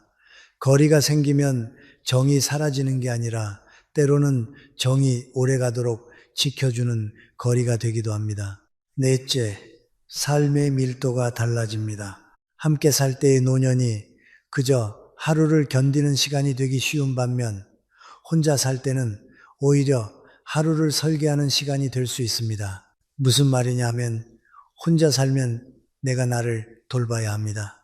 그래서 삶은 자연스럽게 구조를 갖게 됩니다. 약을 챙기고 장을 보고 정리하고 운동하고 때때로 사람을 만나야 합니다. 그 과정에서 생기는 자기관리가 노년을 지탱합니다. 사람은 자신을 돌볼 때 우울해서 멀어집니다. 반대로 아무도 나를 필요로 하지 않는다고 느끼면 몸도 마음도 급격히 약해집니다. 혼자 사는 삶이 잘 굴러가려면 결국 내가 나를 필요로 해야 합니다. 그게 바로 삶의 밀도입니다. 다섯째, 감정 소모가 줄어듭니다. 노년은 감정의 여력이 젊을 때처럼 많지 않습니다. 사소한 갈등이 큰 피로가 됩니다. 또 잔소리 들었다, 또 눈치 봤다, 같은 경험이 누적되면 사람은 자꾸 마음을 닫습니다. 혼자 살면 이런 감정 소모가 줄어들 수 있습니다. 물론 외로움이 아예 없지는 않습니다. 그러나 관계 속에서 깎이는 자존심, 반복되는 미안함, 역할 상실에서 오는 무력감 같은 복합 상처는 줄어들 가능성이 큽니다. 그 대신 조용한 시간 속에서 자신의 감정을 정리할 여지가 생깁니다. 노년의 평화는 대개 정리된 마음에서 옵니다. 여러분, 여기서 다시 한번 강조하고 싶습니다. 혼자 사는 노년의 장점은 사람이 필요 없다는 뜻이 아닙니다. 오히려 정확히 말하면 사람을 필요한 방식으로 만날 수 있게 된다는 뜻입니다. 억지로 맞추며 함께 사는 대신 존중을 바탕으로 연결하는 방식으로 바뀌는 것이지요. 그러나 이 모든 장점은 조건이 있습니다. 준비가 있어야 합니다. 준비 없이 혼자 살면 자유가 아니라 불안이 됩니다. 그래서 다음에는 아주 현실적으로 말씀드리겠습니다. 혼자 살기를 가능하게 만드는 준비는 무엇인가? 저는 세 가지로 압축합니다. 건강, 재정, 정신입니다. 이 셋이 받쳐주면 혼자는 평화가 되고 이 셋이 흔들리면 혼자는 공포가 됩니다. 여러분, 여섯 번째로는 가장 현실적인 이야기로 들어가겠습니다. 혼자 살면 좋다는 말은 감성으로만 끝내면 안 됩니다. 노년은 현실이기 때문입니다. 혼자 사는 삶이 평화가 되려면 반드시 준비가 필요합니다. 저는 준비를 세 가지로 압축합니다. 건강, 재정, 정신, 이 셋이 받쳐주면 혼자는 자유가 되지만 이 셋이 흔들리면 혼자는 불안이 됩니다. 첫째, 건강의 준비입니다. 노년에 혼자 산다는 말은 결국 내 몸을 내가 관리할 수 있다는 뜻이기도 합니다. 여기서 중요한 건 완벽한 건강이 아닙니다. 병이 하나도 없어야 혼자 살 수 있는 것이 아닙니다. 오히려 대부분의 노년은 한두 가지 질환을 안고 삽니다. 중요한 것은 병의 유무가 아니라 관리의 습관입니다. 혼자 사는 노년에게 가장 위험한 순간은 크게 두 가지입니다. 하나는 넘어졌을 때, 또 하나는 약을 놓쳤을 때입니다. 이 두 가지는 사소해 보이지만 혼자 살기의 안정성을 좌우합니다. 그래서 건강준비의 핵심은 거창한 운동이 아니라 아주 구체적인 생활 장치입니다. 예를 들어 매일 같은 시간에 약을 챙기는 루틴, 집안에서 미끄러질 요소를 줄이는 정리, 밤에 화장실 갈 때 불을 켜는 습관, 손이 닿는 곳에 물과 간단한 음식이 있는 구조, 그리고 최소한의 체력 유지입니다. 체력은 근육과 균형 감각에서 옵니다. 노년에 혼자 사는 분들을 보면 공통점이 있습니다. 대단한 운동을 하는 게 아니라 매일 조금씩 걷고 매일 조금씩 움직입니다. 그 작은 꾸준함이 혼자 살 수 있는 몸을 만듭니다. 몸이 버텨주면 마음은 훨씬 덜 흔들립니다. 둘째, 재정의 준비입니다. 노년의 불안은 인간관계보다 돈에서 시작되는 경우가 많습니다. 돈이 많아야 한다는 뜻이 아닙니다. 중요한 것은 부족하지 않을 만큼의 예측 가능성입니다. 혼자 살면 의외로 지출이 단순해질 수 있습니다. 그러나 동시에 예상치 못한 비용이 생깁니다. 병원비, 약값, 갑작스러운 수리비, 돌봄 서비스 비용 같은 것들입니다. 그래서 재정 준비의 핵심은 큰 돈이 아니라 구조입니다. 제가 권하고 싶은 구조는 단순합니다. 첫째, 매달 고정비가 얼마인지 정확히 아는 것. 둘째, 비상금이 얼마인지 정해두는 것. 셋째, 도움을 받게 될 때 어떤 형태로 비용이 발생하는지 미리 감을 잡는 것. 그리고 무엇보다 중요한 것은 노년이 돈 문제로 자식에게 매번 설명하고 부탁하는 상황을 줄이는 것입니다. 자식이 돈을 준다고 해서 문제가 해결되는 게 아닙니다. 그 과정에서 노인은 자존심이 깎이기도 하고 관계가 어긋나기도 합니다. 혼자 살기를 선택한 노년이 가장 원하지 않는 것이 폐를 끼치는 느낌입니다. 그러니 재정은 풍요가 아니라 독립의 기반입니다. 적어도 기본 생활을 꾸릴 수 있다는 확신이 있으면 혼자는 두려움이 아니라 선택이 됩니다. 셋째, 정신의 준비입니다. 저는 이게 가장 중요하다고 생각합니다. 건강과 돈이 있어도 마음이 무너지면 혼자는 곧 고립이 됩니다. 정신의 준비라는 건 거창한 명상이나 철학 공부만을 말하는 것이 아닙니다. 핵심은 한 문장으로 정리됩니다. 혼자 있는 시간과 대화할 수 있는가? 대부분의 사람은 평생을 바쁘게 살면서 자기 마음과 대화하는 법을 배우지 못했습니다. 그래서 조용해지면 불안이 올라옵니다. 혼자 살기 위해 필요한 정신의 기술은 외로움을 없애는 기술이 아니라 외로움이 와도 삼켜지지 않는 기술입니다. 그 기술은 어떻게 만들어지느냐? 저는 세 가지 습관을 권합니다. 첫째, 하루에 아주 짧게라도 내 마음을 확인하는 시간을 갖는 것.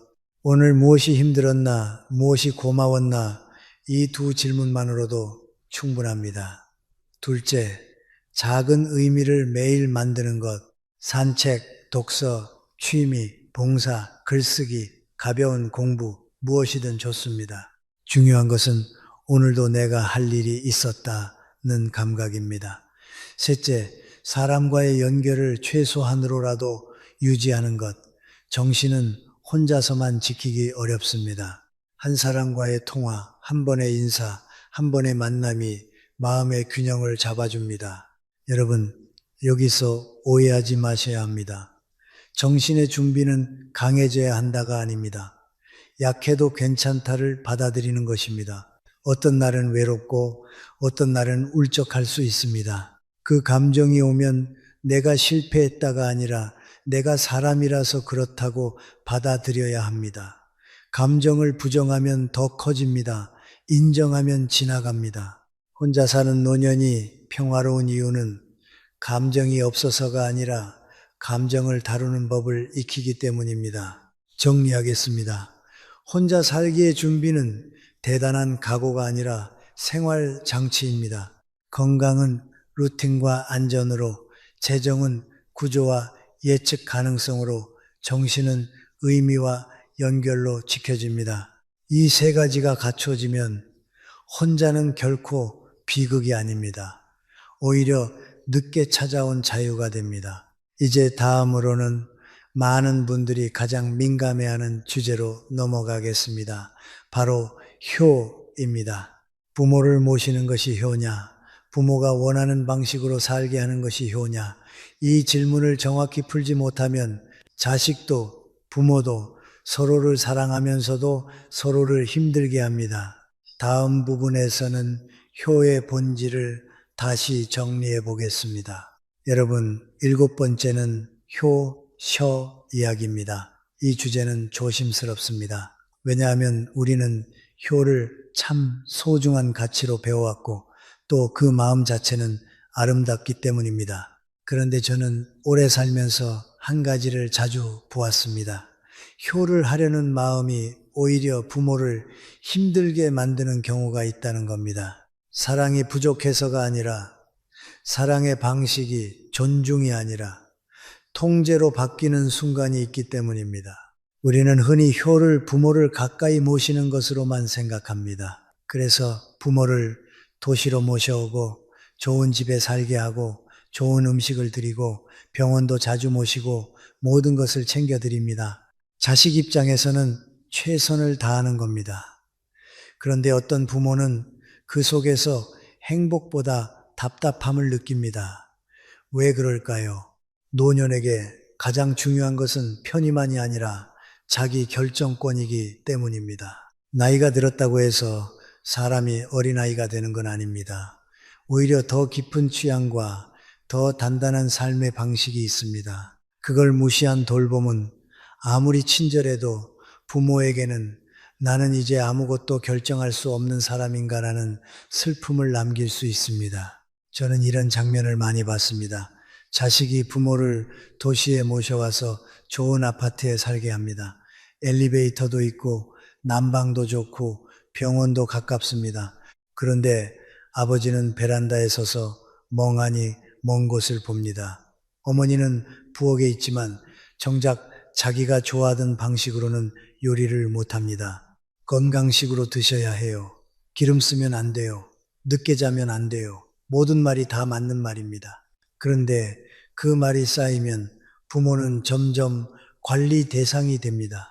그 순간부터 집은 편하지만 마음은 불편해집니다. 그래서 저는 효를 이렇게 다시 정의하고 싶습니다. 효는 부모를 붙잡는 것이 아니라 부모가 원하는 방식으로 행복할 수 있게 도와주는 것입니다. 함께 사는 것이 꼭 효의 완성은 아닙니다. 어떤 부모에게는 함께 사는 것이 행복이지만 어떤 부모에게는 오히려 함께 사는 것이 부담이 될 수 있습니다. 부모가 혼자 살고 싶어 한다면 그 선택을 존중하는 것 또한 효가 될 수 있습니다. 단 여기서 중요한 조건이 있습니다. 혼자 살게 두는 것이 버려두는 것이 되어서는 안 됩니다.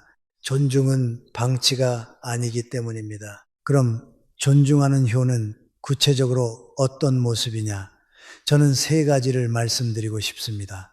첫째, 선택을 인정하는 효. 둘째, 간섭을 줄이는 효. 셋째, 존재로 곁을 지키는 효입니다. 첫째, 선택을 인정하는 효입니다. 부모에게도 삶의 방식이 있습니다. 어디에서 살고 싶은지, 어떤 리듬으로 살고 싶은지, 누구와 얼마나 만나고 싶은지, 무엇을 먹고 싶은지, 작은 선택들 속에 부모의 존엄이 있습니다. 자식은 제가 더 잘 아니까라는 마음이 들 수 있습니다. 하지만 효는 내가 옳다를 증명하는 게 아니라 부모가 부모로 남을 수 있게 하는 것입니다. 아버지가 원하시는 대로 하세요. 이 한마디가 노년을 살립니다. 둘째, 간섭을 줄이는 효입니다. 우리는 걱정이 많을수록 간섭이 늘어납니다. 그건 위험해요. 그건 하지 마세요. 그건 몸에 안 좋아요. 물론 걱정은 사랑입니다. 하지만 사랑은 때로 거리가 있어야 합니다. 부모가 혼자 산다고 해서 매일 몇 시에 일어났는지, 무엇을 먹었는지, 누구를 만났는지 다 확인하려 들면 부모는 숨이 막힙니다. 효는 부모를 감시하는 것이 아니라 부모를 신뢰하는 것입니다. 필요하시면 말씀하세요. 그때 제가 도와드릴게요. 이렇게 말할 수 있어야 합니다. 그 신뢰가 부모의 자존감을 지켜줍니다. 셋째, 존재로 곁을 지키는 효입니다. 부모가 혼자 살더라도 마음속에 내가 필요하면 연락할 사람이 있다는 확신이 있으면 고독이 크게 줄어듭니다. 여기서 효는 시간의 양이 아니라 마음의 안정입니다. 매일 얼굴을 보지 않아도 정기적으로 전화 한 통, 메시지 한 줄, 한 달에 한 번의 식사, 병원 동행이 필요할 때의 동행, 이런 것들이 나는 혼자지만 버려진 것이 아니다라는 느낌을 줍니다. 효는 부모를 내 옆에 묶어두는 것이 아니라 부모가 자기 삶을 살면서도 안전하게 연결되어 있다는 느낌을 주는 것입니다. 여러분, 부모가 혼자 살고 싶어 하는 가장 큰 이유 중 하나는 자식에게 패기치기 싫다는 마음입니다. 그런데 아이러니하게도 자식이 효를 과하게 챙김으로만 표현하면 부모는 더 빨리 움츠러듭니다. 내가 이제 짐이구나 라는 생각이 들기 때문입니다. 그래서 어떤 부모는 차라리 거리를 선택합니다. 자식과 멀어지려는 게 아니라 관계를 지키기 위해서입니다. 가까이 있을수록 상처가 생기면 관계가 무너질 수 있으니까요. 적당한 거리는 오히려 정을 오래가게 하는 울타리가 되기도 합니다.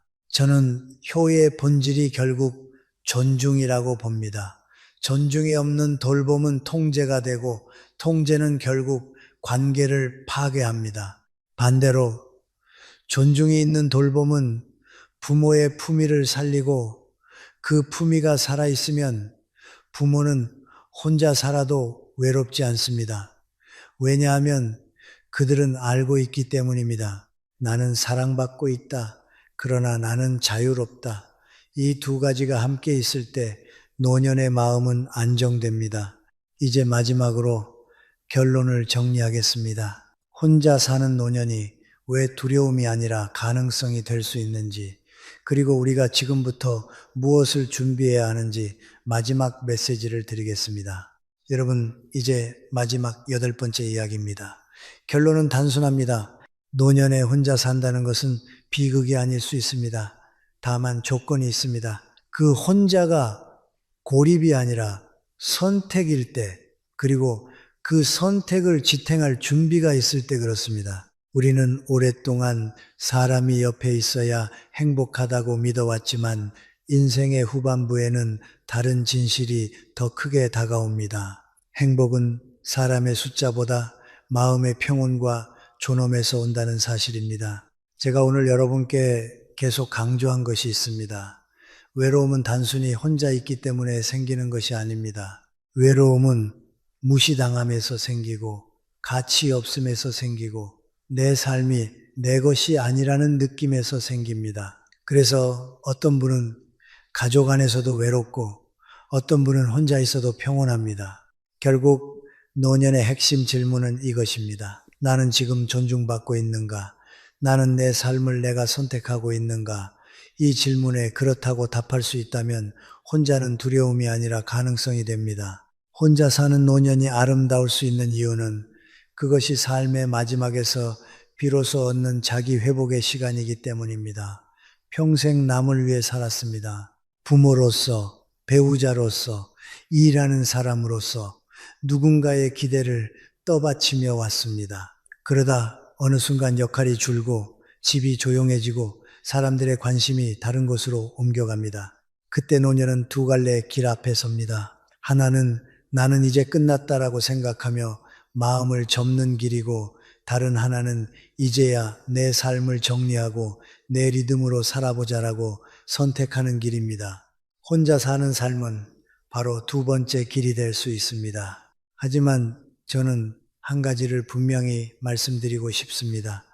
혼자 산다고 해서 사람을 버리라는 말이 아닙니다.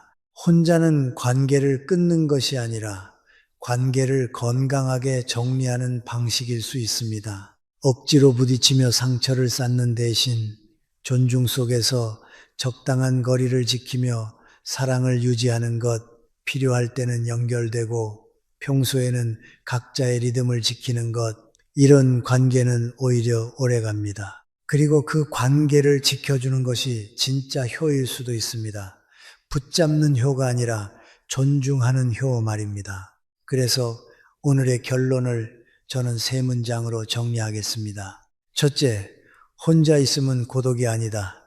고독은 버려짐이지만 혼자는 선택일 수 있습니다.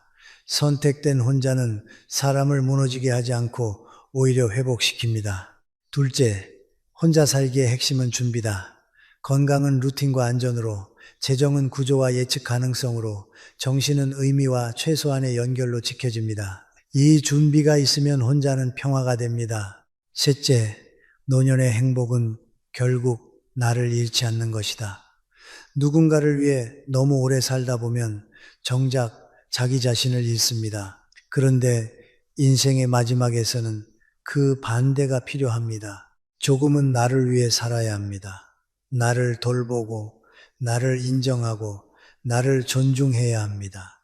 그때 비로소 마음이 편해집니다. 여러분, 우리는 노년을 두려워하면서도 사실 한 가지를 가장 두려워합니다. 혼자가 아니라 내가 나를 잃는 것입니다. 평생 사람들 속에서 살았는데도 정작 내 마음이 어디에 있는지 모르게 되는 것. 그게 더 무섭습니다. 그래서 저는 말하고 싶습니다. 노년에 혼자 사는 것이 무서운 것이 아니라 너무 오래 남을 위해 살다가 마지막에 자신을 잊어버리는 것이 더 무섭다고요. 그러니 지금부터라도 작은 준비를 하십시오. 큰 결심이 아니라 작은 습관입니다. 내 몸을 조금씩 움직이는 습관, 지출을 단순하게 정리하는 습관, 하루에 잠깐이라도 내 마음을 확인하는 습관, 그리고 완전히 끊지 않고 연결을 남겨두는 습관, 이 네 가지가 쌓이면 노년의 혼자는 결코 비극이 되지 않습니다. 그리고 혹시 언젠가 여러분이 혼자 살기를 선택하게 되더라도 기억하십시오. 혼자 산다고 해서 외로운 것이 아닙니다.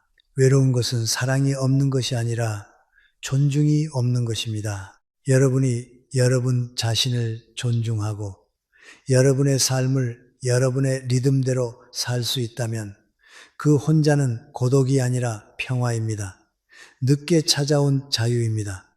그리고 그 자유는 누구도 대신 줄 수 없습니다. 여러분이 스스로 만들어야 하는 마지막 선물입니다.